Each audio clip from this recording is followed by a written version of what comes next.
नमस्कार. मालिकेच्या आजच्या भागामध्ये आपल्याला पाहायला मिळणार आहे की बँकेतून हिरे चोरण्याचा म्हणजे गायब करण्याचा डाव फेल झालेला असतो आणि त्यानंतर राहुल आता पुढच्या कामगिरीला लागलेला आहे. ते म्हणजे आता हिऱ्यांचा हार, बँकेतून हिरे आणलेले असतात लॉकरमधून आणि त्यानंतर कलाने हिऱ्यांचा हार बाप्पासाठी बनवलेला असतो आणि मग ते हिरे चोरले पाहिजेत, ते हिरे आपण मिळवले पाहिजेत असं आता रोहिणीच्या डोक्यात सुरू झालेलं असतं. आणि मग रोहिणीने राहुलला सांगितलेलं असतं आणि राहुल हा रात्रीच्या वेळी घरी आलेला आहे आणि राहुल जेव्हा मूर्तीचा जो हार आहे घातलेला तो काढून घेत असतो आणि नेमकं त्याच वेळेस अद्वैत तिथं आलेला आहे. अद्वैतने लाईट लावलेले आहेत आणि आता मात्र राहुलची बोबडी वळलेली आहे, कारण सगळं चांदेकर कुटुंब तिथं आलेलं आहे. सगळे चांदेकर आलेले आहेत आणि चांदेकरांनी राहुलला तिथे रंगे हात पकडलेलं आहे. आता राहुलची बोबडी वळलेली आहे. राहुल म्हणत असतो की मी बाप्पाचं दर्शन घेण्यासाठी आलेलो आहे, मला बाप्पाचं दर्शन घ्यायचं होतं, दर्शन घेऊन मी इथून जाणार होतो. तेव्हा अद्वैत म्हणतो की हे बघ राहुल, तू बाप्पाचं दर्शन घेण्यासाठी आला होतास, मग आम्ही सगळेजण आल्यानंतर तू शूज काढलेत. दर्शन घ्यायचं असतं तर तू आधी बाहेर शूज काढले असते आणि मग दर्शन घेतलं असतं.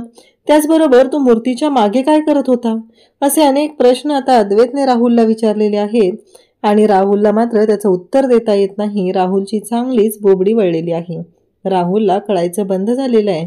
तो म्हणत आहे की नाही, माझं नाही चुकलेलं काही, मी खरंच बाप्पाचं दर्शन घेण्यासाठी आलेलो आहे असं राहुल बोलत असतो आणि तो सांगत असतो की खरंच मला माफ कर असं तो बोलत आहे. आता मात्र रोहिणीची बोबडी वळलेली आहे, कारण त्यांचा डाव जो होता तो फेल झालेला आहे आणि आता रोहिणी आणि राहुल दोघंही अडकलेले आहेत. तर आता राहुल यातून बाहेर पडण्यासाठी नक्की काय करेल, का रोहिणीचा नवीन अजून काय डाव असेल आणि ती पुन्हा गोंधळ घालेल, हे आपल्याला पुढे पाहायला मिळणार आहे. अशाच अपडेटसाठी चॅनलशी कनेक्ट राहा. त्याचबरोबर चॅनलवरती नवीन असाल तर चॅनलला सबस्क्राईब करा, व्हिडिओला लाईक करा. तर आजच्या भागाच्या रिव्ह्यूला आपण सुरुवात करूया.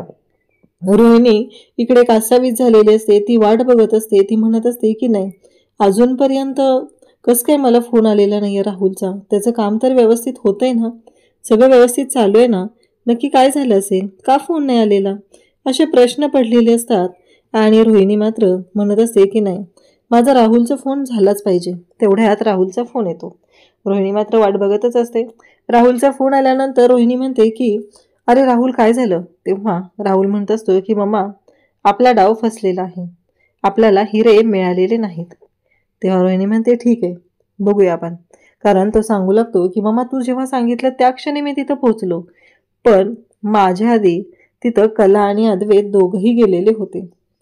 ही गोष्ट ऐकल्यानंतर रोहिणीला धक्का बसलेला असतो. रोहिणी म्हणत असते कसं शक्य आहे. तेव्हा मात्र इकडे आता राहुलने सांगितलेलं असतं की हो, तसंच झालेलं आहे मम्मा, असं तो रोहिणीला सांगत असतो. त्याचबरोबर इकडे अद्वैत आता घरी आलेला असतो, आवरून झालेलं असतं आणि अद्वैत कलाला शोधत असतो. अद्वैत म्हणत असतो की खरे कुठे गेली, खरे कुठे गेली, हे अद्वैतचं चालू असतं.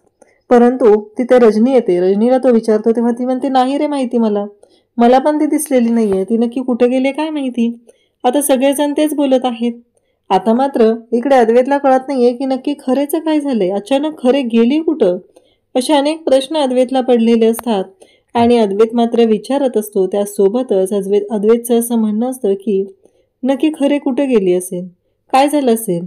आणि मग तो विचारत सगळीकडे शोधत असतो. तेवढ्यात आबा म्हणतात की अरे बाहेर असेल, मूर्ती घडवत असेल अद्वैत, असं काय करतोयस, असं आबा अद्वैतला बोलत आहे. तेव्हा अद्वैत म्हणतो की नाही आबा, मी तिथं पाहिलं जाऊन, तिथंही ती नाही, मग कुठे गेली आहे ती, नक्की काय झालेलं आहे, असं आबा विचारू लागतात. आणि तेव्हा मात्र इकडे सरोज फोनवरती बोलत असते. सरोज फोनवरती बोलतच येत आहे आणि त्याच वेळी सरोजला अद्वैत विचारतो तू खरेशी बोलतेस. तेव्हा सरोज म्हणते हां, काय झालं. तेव्हा अद्वैत म्हणतो कुठं गेली आहे ती, म्हणजे मला कळतच नाही आहे ती कुठं गेलेली आहे, म्हणून मी कधीपासून विचारतोय, सगळ्यांना विचारतोय खरे कुठं आहे, खरे कुठं आहे, पण कोणीच मला काही सांगत नाही आहे. आता मात्र इकडे सरोज सांगू लागते की हो बरोबर आहे तुझं, तिने तुला सांगितलं नाही आहे, ती एका कॉन्फरन्ससाठी दिल्लीला गेली, कारण ती कॉन्फरन्स आपल्या डिझायनरसाठी खूप इम्पॉर्टंट होती आणि मग त्यासाठी योग्य व्यक्ती कलाच होती आणि या गणेशोत्सवामध्ये कला नसणार आहे. अद्वैत म्हणतो काय, मग तिने सांगून का गेलेलं नाही आहे. तेव्हा सरोज सांगत असते की हो, मी तिला सांगितलं होतं की नको तू कोणाला बोलू, कसं आहे एक तर सगळेच आपले मनाने या गणेश उत्सवाशी जोडलेले असतात आणि मग तिनं सगळ्यांशी बोलत बसली असती तर असे प्रॉब्लेम झाले असते की काही सांगू शकत नाही आपण. कारण असं वाटलं असतं की बघा, हे सगळं जे काही घडतंय ना, मग नको जायला, मग असं का केलं जातंय, या सगळ्या गोष्टी समोर आलेल्या असतात. त्याच वेळी इकडे अद्वैत सांगत असतो. अद्वैत म्हणत असतो की हो, या सगळ्या गोष्टी बरोबर आहेत, पण मला तिने एकदा बोलायला हवं होतं, असं अद्वैतला वाटत असतं. तेव्हा सरोज म्हणते, हो बरोबर आहे, पण मीच तिला सांगितलं की तू कोणाला काहीच सांगू नकोस. आता हे सगळं जेव्हा घडत असतं तेव्हा मात्र इकडे अद्वैत विचार करत असतो, खरे ना मला एकदा सांगायला काय हरकत होती, मला न सांगता का केली आहे ती, मला सांगितलं असतं तर.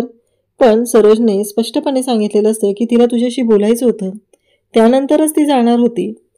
पण अचानक हा निर्णय घेणं भाग पडलं, त्याच्यामुळं तिने कोणाशीच बोलली नाही.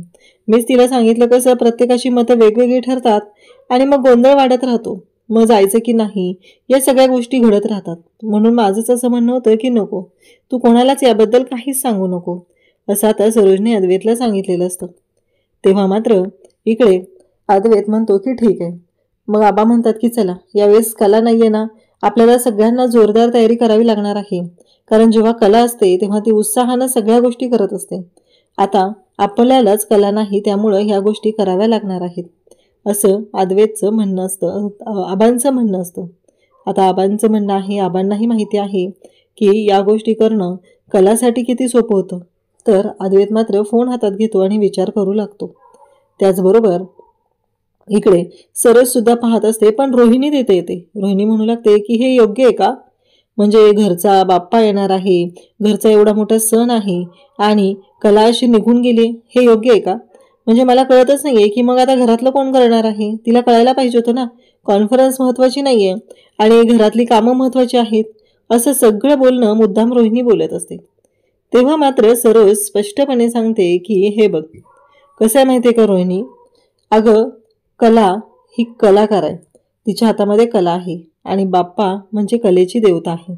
आणि मग मी तिला सांगितलं की काही काळजी करू नको, ही कॉन्फरन्स तिच्यासाठी त्याचबरोबर आपल्या चांदेकर ज्वेलर्ससाठी सुद्धा खूप महत्वाची आहे. तिची इच्छा नव्हती जायची, मी तिला जायला सांगितलेलं आहे म्हणून ती गेलेली आहे. इथे सरोजने स्पष्टपणे कलाची बाजू घेतलेली असते आणि रोहिणीचं तोंड बंद केलेलं असतं. रोहिणीला फक्त मजा बघायची होती की आपण ठेणगी टाकून बघूया, काय पेट होतोय का, भडका होतोय का, हे रोहिणीला करायचं होतं आणि म्हणूनच रोहिणी एवढंच बोललेली असते. त्याचबरोबर आबा म्हणत असतात की ठीक आहे ना, कॉन्फरन्सला गेलेली आहे, कामासाठी गेलेली आहे आणि काम महत्वाचंच आहे ना, असं आबांनी स्पष्टपणे सांगितलेलं असतं. आता मात्र सगळेजण पाहत असतात आणि त्याचबरोबर इकडे आबांनी सगळ्यांना सगळ्या गोष्टी कामं सांगितलेली असतात, चला चला वाटून घ्या आणि सगळी कामं व्यवस्थित झाली पाहिजेत. सरोजचं असं म्हणणं असतं की कलाने जर ही कॉन्फरन्स अटेंड केली तर तिच्यासाठीही तेवढंच महत्त्वाचं ठरणार आहे. कारण ही कॉन्फरन्स खूप महत्त्वाची आहे एका कलाकाराच्या दृष्टीने आणि बाप्पाचा आशीर्वाद तिच्यासोबत असणार आहे, त्यामुळं काळजी करायची अजिबात गरज नाही, असं सरोजने सांगितलेलं असतं. आणि आपण तिच्या वतीने ते सगळेजण बाप्पाकडे प्रार्थना करूया. आता सगळेजण तयार होतात आणि रोहिणीला मात्र एक वेगळाच आनंद झालेला असतो. रोहिणीला असं वाटत असतं की नाही, कसं माहिती आहे का, की हे सगळं कलाने केलेलं आहे, पण आता कलाही तर नसणार आहे, त्या गोष्टीचा आपण फायदा करून घ्यायचा, एवढंच रोहिणीच्या डोक्यात असतं. अद्वैतलाही आता सरोज सांगत असते की शांतपणे सगळ्या गोष्टी करणं गरजेचं आहे, बाप्पाची प्रतिष्ठापना करायची आहे, त्याचबरोबर आपल्याला बाकीचीही कामं करायची आहेत, सगळ्यांनी आता कामं वाटून घ्यायची आहेत आणि कलाला आपण ह्या सगळ्यामध्ये कलालाही छान वाटलं पाहिजे. कारण कलाला असं वाटायला नको की बाप्पाचं काम अपूर्ण राहिलेलं आहे, त्यामुळे आपण सगळ्यांनी एकत्र येऊन हे काम पूर्ण करायचं आहे, हे सगळं ठरलेलं असतं. त्यासोबतच इकडे अद्वैत आता तयारीला लागतो आणि मग सगळे घरातले तयारीला लागतात, कामं वाटून घ्यायची आहेत. एकटी कला जी कामं करते ती कामं आता या सगळ्यांना करावी लागणार असतात. कारण कला ज्या पद्धतीने काम करत असते, ज्या उत्साहाने काम करत असते, तो मात्र खूपच मोठा असतो. त्याच्यामुळं यांना सगळ्यांना असं वाटत असतं की आता ही कामं आपल्याला जमतील का. इकडे अद्वैत रूममध्ये आलेला असतो, तो कलाला फोन लावतो, त्याला कधी एकदा कलाशी बोलेल असं झालेलं असतं.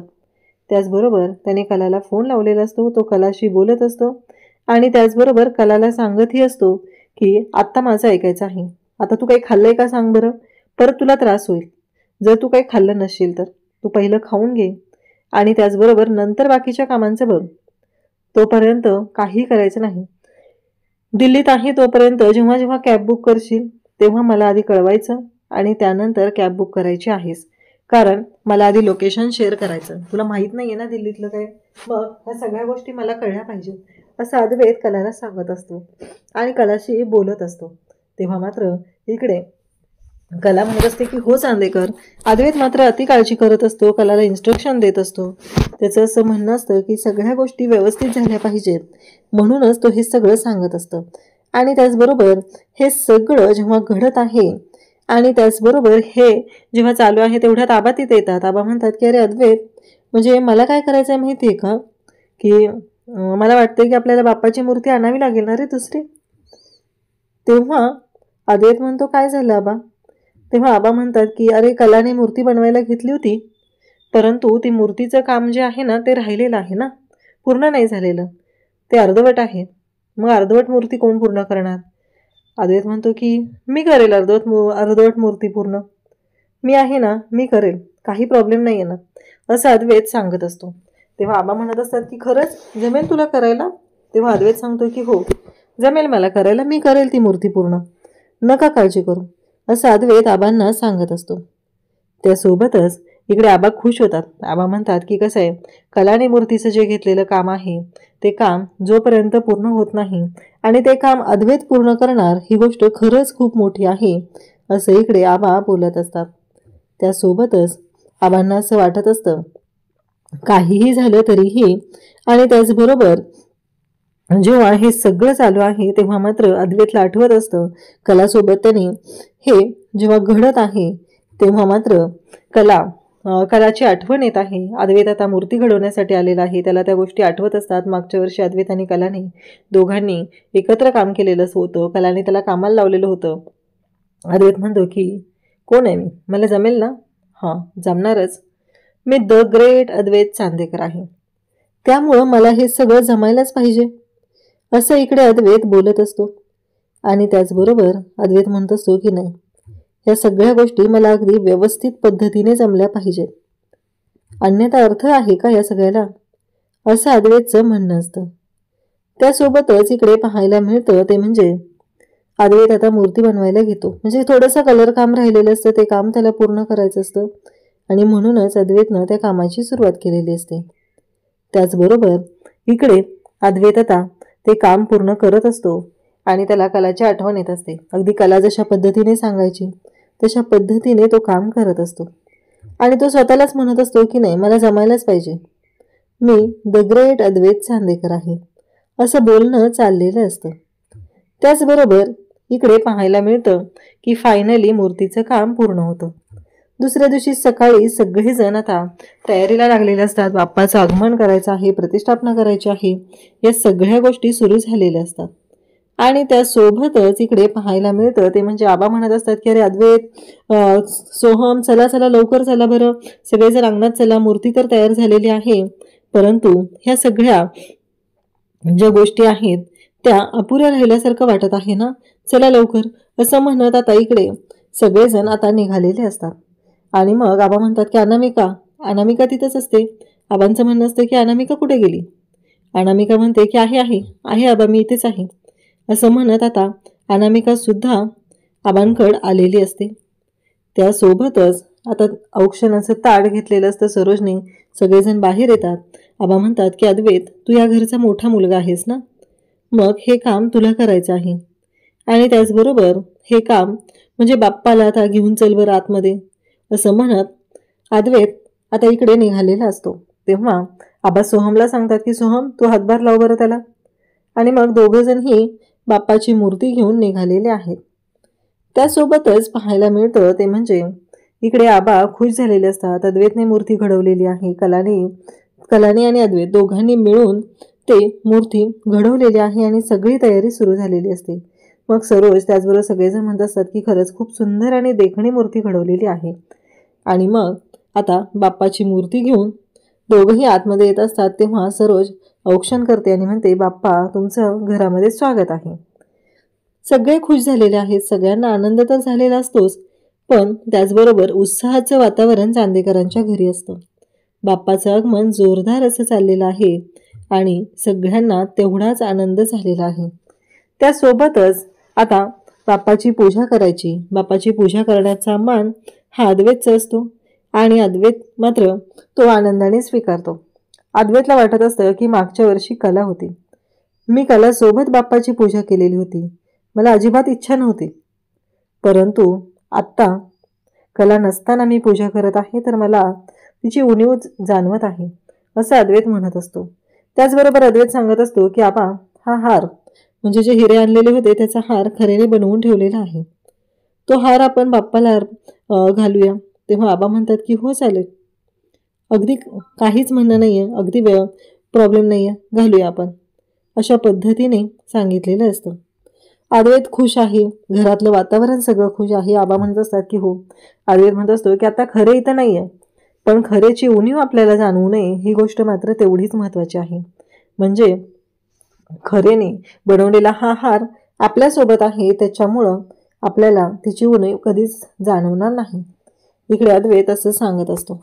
आणि त्याचबरोबर रोहिणी, त्याचबरोबर नैना सगळेजण तिथं असतात, सगळेजण पाहत असतात, सगळ्यांनाच खूप आनंद झालेला असतो।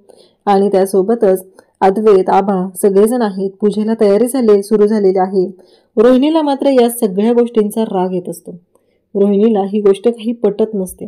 रोहिणीचं असं म्हणणं असतं की नाही, काहीही झालं तरीही मला हे अजिबात चालत नाही असं रोहिणीचं जरा चाललेलं असतं, पण तिचं लक्ष फक्त हारावरती असतं। तिला एवढंच वाटत असतं की हा हार जो आहे तो मिळाला पाहिजे, काही करून आपल्याला तो हार मिळवायचा आहे। त्या हारातले जे हिरे आहेत ते राहुलचे आहेत, एवढे प्रयत्न करूनही राहुलला ते हिरे मिळालेले नाहीत, तर ते हिरे मिळवण्यासाठी जे काय करता येईल ते करायची तयारी आहे असं तिचं चाललेलं असतं। एकतर चांदेकरांच्या घरात असूनही तिला कोणता मान दिला जात नाही, ना तिच्या मुलाला दिला जातो, त्यामुळं ती दुखावलेली असते। या उलट रजनीचं असतं, आहे तेवढ्यामध्ये समाधान मानून ती आनंदी असते। आता सरोज, त्याचबरोबर सगळेजण खुश आहेत। अनामिका मात्र वेगळ्याच आनंदात असते। तिच्या चेहऱ्यावरती आनंद असला तरी तिच्या मनामधला कपटीपणा मात्र काही संपत नाही, म्हणून तिला एक वेगळाच आनंद झालेला असतो। त्याचबरोबर आबा मात्र सगळ्यांकडे आनंदाने पाहत असतात। आबांचं असं म्हणणं असतं की काहीही असलं तरीही या सगळ्या गोष्टी ज्या आहेत त्या मात्र अगदी व्यवस्थितच झाल्या पाहिजेत असं आबांचं म्हणणं आहे। आणि कलाने बनवलेला जो हार आहे हिऱ्यांचा, खरंच तो खूप सुंदर असा हार झालेला असतो। आणि त्याचबरोबर तो हार ज्या पद्धतीने बनवलेला आहे ते खरंच खूपच भारी असतं। तो हार आता बाप्पाला तिथे घातला जातोय आणि आरती सुरू केली जाते। अद्वैतने आरतीला सुरुवात केलेली असते, सगळे चांदेकर कुटुंब तिथे एकत्र असतं आणि आरतीची सुरुवात होते। सगळे पाहत आहेत आणि फायनली बाप्पाची प्रतिष्ठापना पूर्ण होते। आबा म्हणत असतात की चला आता पूजा तर झालेली आहे आणि मग पुढची तयारी सुरू करायची आहे। त्याचबरोबर इकडे रोहिणी, नैना आणि यांच्या तोंडावर 12 वाजलेले असतात। अनामिकाच्या तोंडावर एक वेगळाच आनंद असतो, पण त्याच्या आतमध्ये कपटीपणाची भावना असते, कारण तिलाही वाटत असतं की चांदेकरांच्या घरी मलाही मान मिळाला पाहिजे, परंतु तिच्या डोक्यातले विचार काही केल्यास संपत नसतात। तिच्या मनात वेगळंच काहीतरी सुरू झालेलं असतं आणि त्यामुळं ती तशा पद्धतीने वागत असते। त्यासोबतच आता सगळेजण मिळून बाप्पाची पूजा करतात, आरती करतात आणि अद्वैतने सगळ्यांना तो हार दाखवलेला असतो। सगळेजण म्हणत असतात की हो, खूप छान पद्धतीने तो हार बनवलेला आहे। रोहिणी म्हणत असते की ते हिरे माझ्या राहुलचे आहेत आणि ते राहुलला मिळालेच पाहिजेत, त्यासाठी आता मला काहीही करावं लागलं तरी चालेल, ते करायची तयारी माझी आहे असं इकडे रोहिणीने ठरवलेलं असतं। आणि म्हणूनच रोहिणी आता ते हिरे जे आहेत ते मिळवण्यासाठी तिचे प्रयत्न चालू करत असते। आणि त्याचबरोबर ती म्हणत असते की मला राहुलला या सगळ्यासाठी मदत करावी लागणार आहे।